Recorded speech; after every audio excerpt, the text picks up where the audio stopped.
Very interesting case which needs to be recorded and for the teaching for undergraduates and postgraduates, and we will also have a discussion at the end of the presentation. The presentation will be made by students of final year, and one of them will present the history, the other one will present the examination. So please start the history. Sir, Mr. Rajendra, 50-year-old gentleman. जोर से बोलो. Mr. Rajendra, 50-year-old gentleman, resident of district Sangli. He presented to the OPD with the chief complaint of multiple swelling in the neck region, segmental region, axilla and groin. Patient noted the swelling in the right side of the neck. It was gradual in onset, progressive in nature. Initially it was around 2 to 4 millimeters in nature. Now it is around 4 to 5 centimeters. Negative history. There is no history of fever, night sweat, anorexia. There is no history of chest pain, cough. There is no history of abdominal pain, abdominal distension. There is no history of fever or tenderness in past history. Patient does not have any history of TB in the past, no TB contact history, no history of surgery, no history of hypertension and sugar. Family history, no significant family history in this patient. Whenever you have a patient with his age, उम्र क्या है आपकी? 52 के करीब है. He is around 52 years of age and is a male, and you always think of what are the possibilities. The aim of history taking is to know the system involved. So the main chief complaint, as you have pointed out, is presence of multiple swellings in the neck, axilla and groin. So as you know that neck is the most common site for lymph nodes, and there are about 700 to 800 lymph nodes in the body, of which 2/3 of it are in the neck itself, head and neck region. So any swelling in the neck region or head and neck region is usually considered to be arising from a lymph node unless proved otherwise. So in this particular case also there is a history. There is multiple swellings in both sides of the neck, also in the axilla and in the groin. So first thing which comes to our mind is it is probably a swelling arising from lymph nodes. But that will not be the only thing we consider in the history. You will also consider it to be some other swelling which can be any swelling arising from the neck which is from the vascular or origin, or it can be congenital origin. Then it can be a metastatic lesion, or it can be a primary lesion in the neck itself. There are thyroid and other parathyroid. There are so many organs there. Oral cavity, nasal cavity, and tongue. All these organs, they may be source of primary lesion. From there, the metastasis can go to the neck, and there will be multiple lesions. So it is a very rich region in the sense that it has multiple organs. Eyes hai, nose hai, ear hai, and all of them drain into the neck. So if it is a lymph node, it can be from a primary site or it can be from a metastatic site. Then also there are diseases which involve the blood system. That is lymphomas, you have chronic myeloid leukemia, lymphatic leukemia. So all these can lead to multiple swellings in the neck, axilla and groin. So keeping that in mind, you have to go deeper into the history. You have rightly pointed out that you rule out the possibility of tuberculosis. Then you will also like to rule out the history of primary malignancy in any part of the body in the form of lump, GI tract, respiratory tract. So all these have to be ruled out in the history. जैसे bleeding per rectum होता है कि नहीं, hematomesis होती है कि नहीं, है ना? Renal system, any system which is having malignancy can metastasize to the neck. And so now coming to the further evaluation of the patient, we will go into the examination, and some resident student will presenting the examination of 52-year-old. Joseph, loudly. I'm presenting the examination of a 52-year-old male lying comfortably on the couch. His vitals are pulse is 75 beats per minute, BP is within normal limits, temperature is afebrile, and respiratory rate is 20 breaths per minute. Lymphadenopathy is present, which will be No, you will start from general head, vital signs, head to toe examination. Pulse, you start with the icterus, pallor. Pallor and icterus are absent. Lymphadenopathy is present. Pedal edema is present. Clubbing and cyanosis Clubbing, koilonychia. and palmar edema are absent. General examination.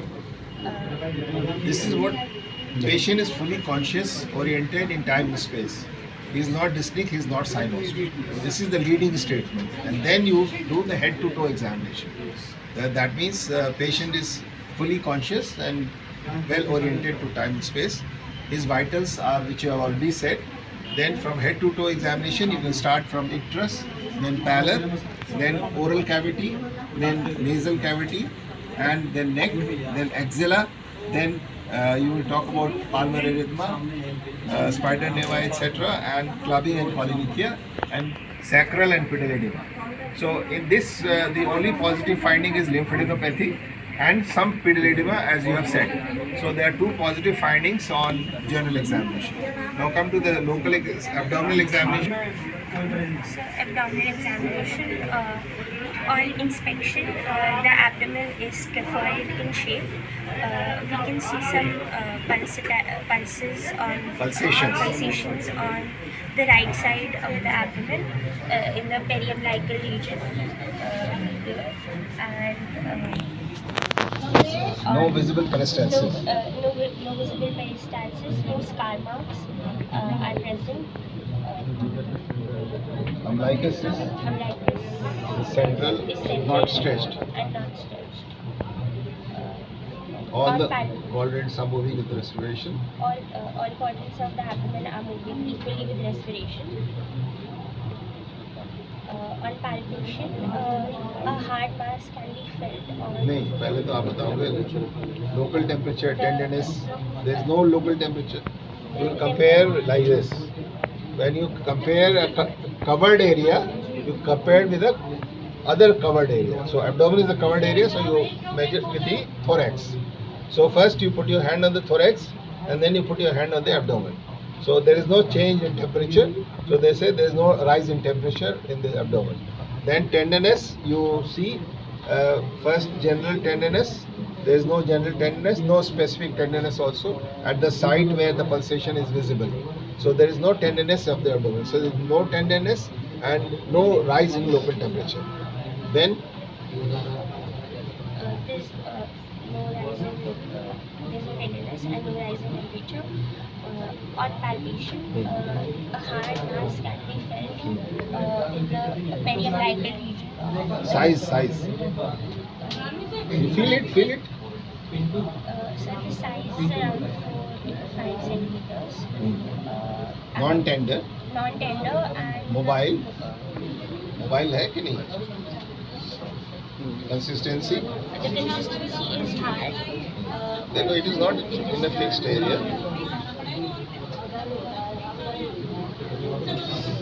थोड़ा सा hard है और it is in the para-aortic area around the umbilicus. ठीक है? And splenomegaly, no splenomegaly. But there is a hepatomegaly about 2 centimeter below the costal margin. And the groin nodes are palpable, both the vertical chain and the transverse chain. External genitalia are normal. We have to do a PR examination for confirmation of any PR pathology. So now, with this history, of course, we have to do the local examination of the lymph nodes. So, बैठ जाइए, and we know that there's transverse chain and there's a vertical chain. So first this is the submental. They are one of two lymph nodes are palpable. Then submandibular, again 1 or 2 nodes are palpable. Preauricular, also one lymph node is palpable. post-auricular also palpable. Occipital is not palpable on this side. Then submandibular, phone band karo. Multiple lymph nodes are there. Kiska phone baj raha hai? Multiple lymph nodes are there in submandible and submandibular nodes. Then you have the preauricular. Again, one node is palpable. Here also a few nodes are palpable. Occipital region, of course, not. So, in the transverse chain, submental, submandibular, preauricular, postauricular are palpable on both sides. Then we have jugulo-digastric. Again, multiple nodes are there. Then jugulo-omohyoid. Again, multiple nodes are there. And supraclavicular also multiple lymph nodes are present on the right side. And there is a big node in the this posterior triangle. There are multiple nodes in the posterior triangle. So all the four groups, jugulo-digastric, jugulo-omohyoid and supraclavicular, along with spinal accessory group, they are all palpable on the right side. The biggest lymph node is in the posterior triangle, which is around 2 centimeter into 2.5 centimeters, and it is having other smaller lymph nodes attached to it. On the other side, again, now we examine, and now we will examine the axillary lymph nodes. So for axillary lymph node, you ask the patient to put his hand on the shoulder and support it from the other side, and use the thumb and index finger and all these four fingers to go into the axilla. And there is a very big lymph node mass which is in the anterior group. Anterior group, multiple lymph nodes jumbled together. Come and take a photograph from this side. Whole group of lymph nodes. So many lymph nodes are there together. They are of various sizes, about 1.5 to 2.5. They are non-tender, they are discrete, and they are mobile. This is all the three groups are palpable.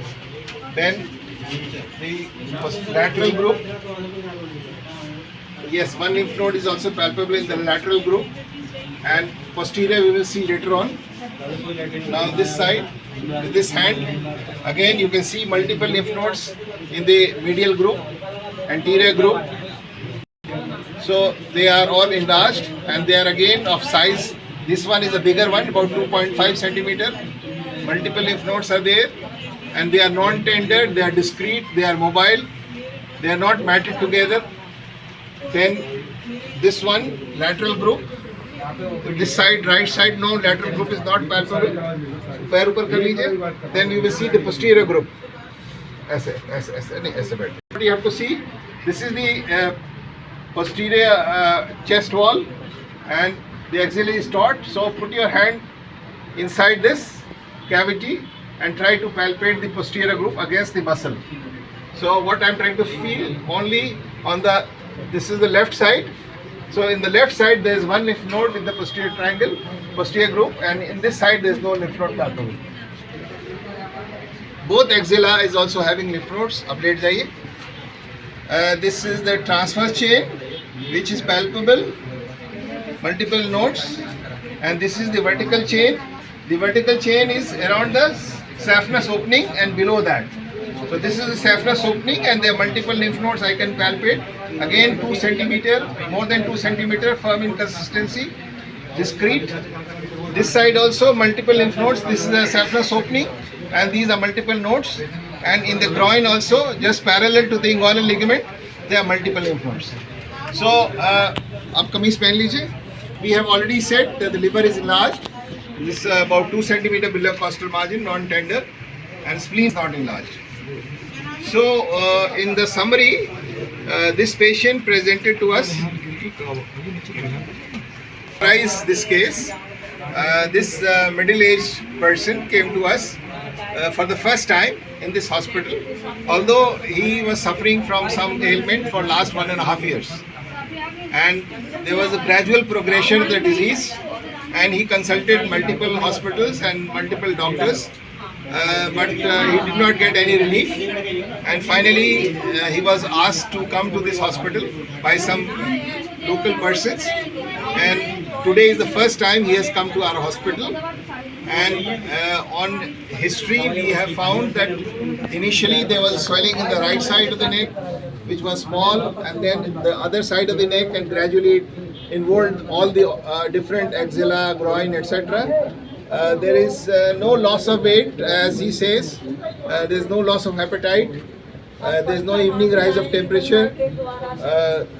He was a smoker for about 15 years, but now he stopped smoking. He is a non-alcoholic, and he appears to be completely healthy otherwise. He is fully oriented in time and space, and he doesn't have any pain or any fever or any other symptom. But only there are multiple swellings for which he is worried. So when we do the examination, we find that he is not having any anemia, he is not having icterus. Multiple lymph nodes are present in both the neck region, axillary region and groin region. The size of the lymph nodes varies from 1.5 to 2.5, and they are not matted together, they are discrete, and there is no sinus formation in anywhere, and there is also some pedal on abdominal examination. The only finding is a hepatomegaly, which is 2 cm below the costal margin, non-tender, and spleen is not palpable. There is no ascites. External genitalia are normal.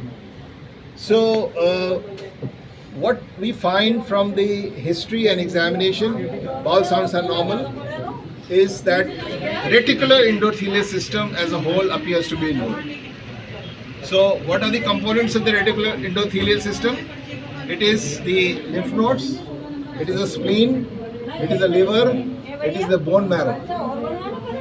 These are the common parts of the reticular endothelial system, and when one system is involved, the other systems are likely to be involved. So now with this type of presentation, we have to shortlist what are the differential diagnoses. So first come to the infective causes. The infective causes are mainly tubercular, if it is viral also, but viral is very of short duration. Infectious mononucleosis is one, but that type of presentation is not there. Tuberculosis is the most common disease. Leprosy is another one. Syphilis, secondary syphilis is another third one. But of course, tuberculosis will be the first one. We will take it as it is the most common in our country. So that we have to keep at possibility. But what are the points against tuberculosis? The point against tuberculosis is that lymph nodes are discrete. They are not matted together, and there is no sinus formation. Generally, when there are multiple lymph nodes and they are 1.5 years, it's a long time, by which they should be matted together and they should form a polis and then rupture and form a sinus. And evening rise of temperature is not there, cough is not there, hemoptysis is not there, hematemesis is not there. So none of these symptoms are there, which typically presents as a case of tuberculosis. But nevertheless, we have to put that as the first diagnosis in our plan of investigations. The second possibility in this case would usually be a lymphoma. What type of lymphoma? Usually can be a Hodgkin's lymphoma, or it can be a non-Hodgkin's lymphoma. That we have to work out, but usually Hodgkin's is the most common one, and it starts from the neck and goes to the axilla, then below the diaphragm and the groin. So all those organs may be involved. The third possibility is the blood disorders.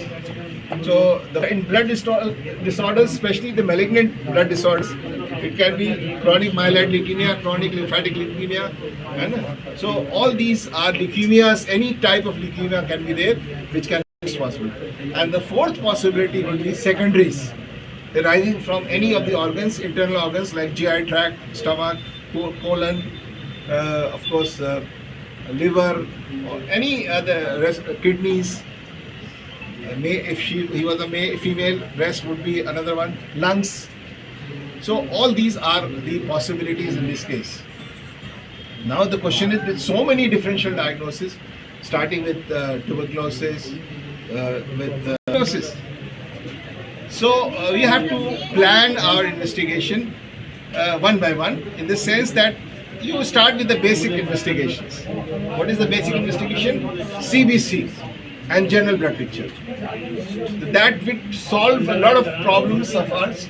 It will tell us the hemoglobin level, it will tell us the WBC count, it will tell us the RBC count, it will tell us the platelet count, and the general blood picture will show whether the immature cells are there or anything which suggests a hematological malignancy. That can be present or it may be absent. So that will be a first. Then ESR. ESR would be another suggestive investigation which will tell us whether ESR can be raised in tuberculosis, can be raised in malignancy also, in other chronic disorders. So ESR is not specific, but it does tell us that probably is patient having some chronic disease. So, but that will be helpful. The third possibility to have a simple X-ray test. So X-ray test would solve a big problem, that it will show any lung fields having tuberculosis or having malignancy of the lungs or something, and other things. There are any mediastinal nodes or all those things can be picked up by X-ray test. Then coming to those investigations which can be diagnostic. So these are just basic investigations. You will do all routine blood urea, sugar, but that is not diagnostic. Now we come to the diagnostic investigation. The diagnosis is always by histopathology or cytology. So for that, all these lymph nodes are accessible. So one of these lymph nodes, either the whole lymph node or a part of the lymph node, or some form of fine needle aspiration cytology or true cut biopsy, will give us a clue to the pathology. So what we can do is we just take fine needle aspiration cytology from the biggest lymph node, which is here, say this one, and do first an FNAC of one side and the other side and see what is the report. It can tell us about tuberculosis, it can tell us about lymphoma, it can tell us many other things. But FNAC itself is not sufficient for the diagnosis of lymphoma. It's also not sufficient for the diagnosis of blood disorders. It's also not sufficient for the diagnosis of distant metastasis.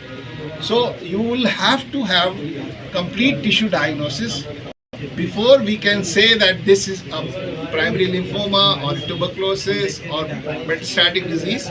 So for that it will require two investigations. One, either we can go for a true cut biopsy and or a lymph node biopsy. So we can do a true cut biopsy, which is by machine, and it takes hardly few seconds, and the tissue can be sent to the pathology department and sections can be cut and can be seen under microscope, and then they will tell us it is tuberculosis or it is lymphoma or it is any other disorder. So that would solve a lot of problems, but many times the tissue may not be adequate and there are some side effects of the surgical intervention which we do in this true cut biopsy. So sometimes you may need to do a lymph node biopsy. So that would be the ideal one. Now once you get the diagnosis, it is not enough because there are lymph nodes in the abdomen, there are lymph nodes in the groin. So you know that it is, say, lymphoma. So now once you say it is lymphoma, you have to stage it. So for staging, you need to have other investigations like CT scan, MRI, and a PET scan. So then you will know this, it is stage 1, stage 2, stage 3, stage 4. And according to, of course, clinically, if at all it is a lymphoma, it is stage 4. As per the staging, only single lymph node group above the diaphragm is stage 1. More than one group above the diaphragm or either side of diaphragm is stage 2. And both sides of diaphragm affected is stage 3. And multiple systems are involved in stage 4. So if you see that lymph nodes above the diaphragm, axilla and neck are involved, below the diaphragm, groin and pyrotic. So he has all the 4 groups enrolled. So probably, if at all clinically if he stage, it would be stage 4. So unless and until we have a tissue diagnosis, we cannot clearly say. Of course, ultrasound will be the first investigation if you are going for imaging. and that will be the abdominal ultrasound. CT of the abdomen and CT of chest may be required for staging. And finally, once the diagnosis is made by tissue diagnosis, that is a lymph node biopsy or true-cut biopsy, and following that, staging is done if needed by CT scan of the abdomen and chest, and accordingly we start the treatment depending upon the primary diagnosis and the stage of disease. This is what we can do in this case. Lymphoma का treatment जो है chemotherapy है, radiation है ना. अगर tuberculosis है तो anti tubercular drug start कर देंगे. ब्लड डिसऑर्डर्स हैं तो कीमोथेरेपी चलेगी. So it will all depend upon what investigations results are available.